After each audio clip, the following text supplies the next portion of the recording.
After years of loud parties, a quiet neighbor uses sound frequencies to drive the noisy neighbor insane. It started with a bass drop. I was sitting in my living room, trying to enjoy a quiet evening with a book, when the walls began to vibrate. The deep, thumping bass of a dance track shook the floor, rattling the pictures on the walls and making my teeth chatter. I sighed, putting my book down. It was Friday night, and that could only mean one thing. My neighbor Chad was throwing another party. Chad lived in the apartment next door, and he was, well, let's just say he was the life of the party. Every weekend, without fail, he'd blast music so loud it felt like the walls were going to collapse. And it wasn't just the music, there were people shouting, laughing, and stomping around until the early hours of the morning. I'd tried talking to him about it. Of course, I'd knocked on his door, politely asked him to keep it down, even offered to help him soundproof his apartment, but Chad just laughed it off. "Come on, man," he'd said, slapping me on the back. "It's just a little fun. You should join us sometime." I'd forced a smile, but inside I was seething. Chad didn't care about anyone but himself. He didn't care that I had to work early in the morning, or that I valued my peace and quiet. No, all he cared about was his fun, and I'd had enough. The breaking point came a few weeks later. It was a Tuesday night, and Chad was at it again. The music was so loud I could feel it in my chest, and the noise of people shouting and laughing was unbearable.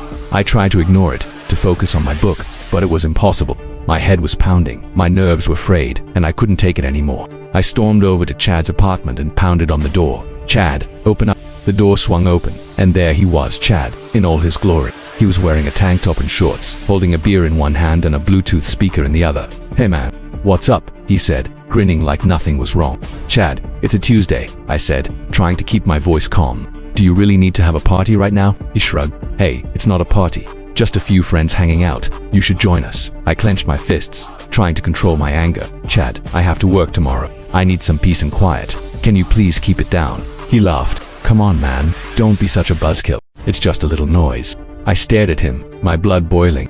"A little noise? Chad, it's deafening. I can't even hear myself think." He rolled his eyes.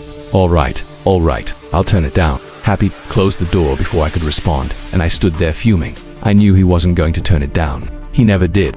I went back to my apartment, my mind racing. I couldn't keep living like this. I needed to do something. But what? The next day I started researching. I needed a way to get back at Chad, to make him understand how it felt to be constantly bombarded with noise. That's when I stumbled upon an article about sound frequencies. Apparently, certain frequencies could be used to drive people insane, or at least make them extremely uncomfortable. It was perfect. I spent the next few weeks learning everything I could about sound frequencies. I bought a high-powered speaker, a frequency generator, and a few other gadgets. I set up a soundproof room in my apartment where I could test different frequencies without disturbing anyone else. And then, I waited for the right moment. The moment came a few weeks later. It was Friday night, and Chad was throwing another party. The music was blasting, the walls were shaking, and I knew it was time. I set up the speaker in my living room, pointed it at the wall I shared with Chad's apartment, and turned on the frequency generator. At first, nothing happened. The music kept playing, the bass kept thumping, and I started to worry that it wasn't going to work. But then, I heard it. The music stopped. There was a moment of silence, and then I heard Chad's voice. "What the hell is that noise?" I smiled. It was working. I turned up the frequency, and the noise got louder. It was a high-pitched, piercing sound, the kind that made your teeth hurt and your head feel like it was going to explode.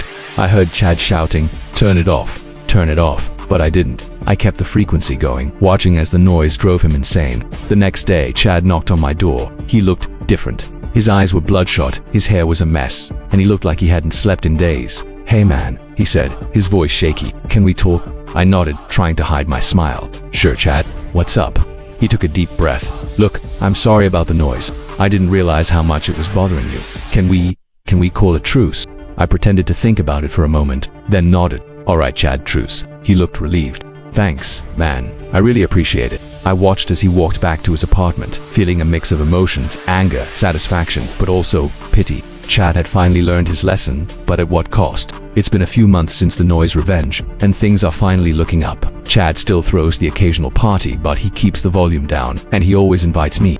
Thank you for watching. If you haven't subscribed yet, please do so and hit the notification bell to stay updated with more interesting stories happening around you.